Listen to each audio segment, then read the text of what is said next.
หาเอาព្រះគុណណាយ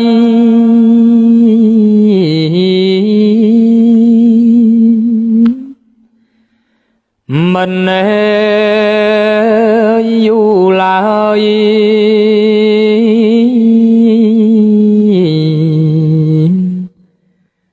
ព្រះទ្រង់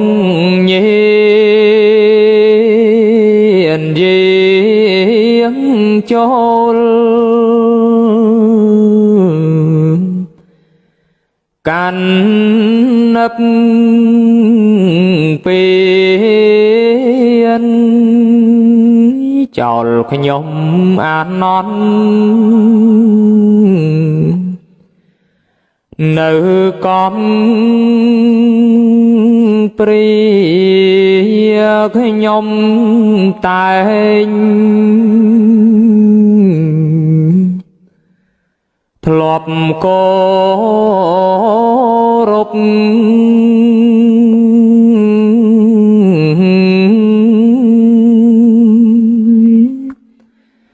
ទាំងថ្ងៃយប់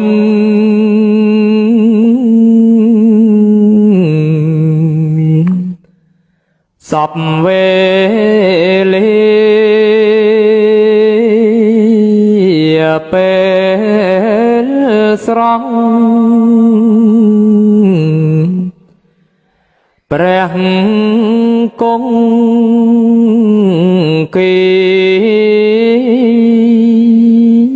អនន្តធានីដងមកថ្វាយកន្លែង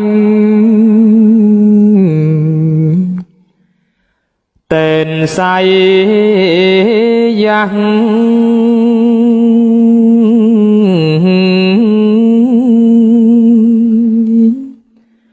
ខ្ញុំបងច្រាំង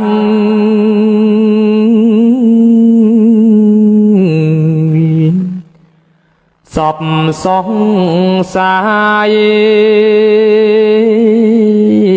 ពុំមានចិននឿយណាយខ្ញុំខ្វល់ខ្វាយ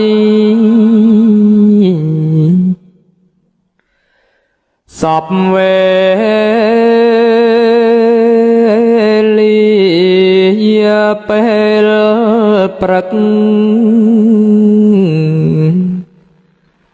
សោយព្រះ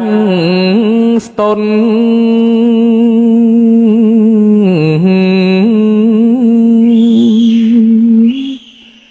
ខ្ញុំអាណន់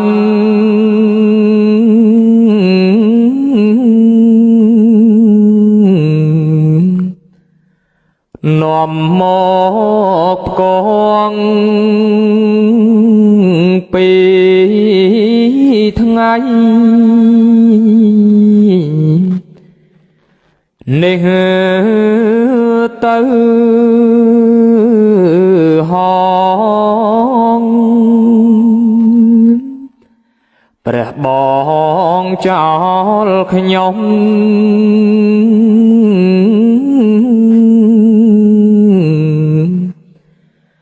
អាណន់ហើយពេលយប់ទៅត្រង់បា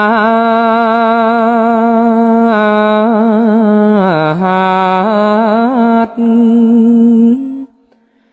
ខ្ញុំសង្វាត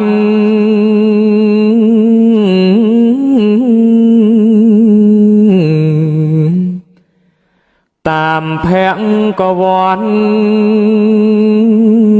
ហើយនឹង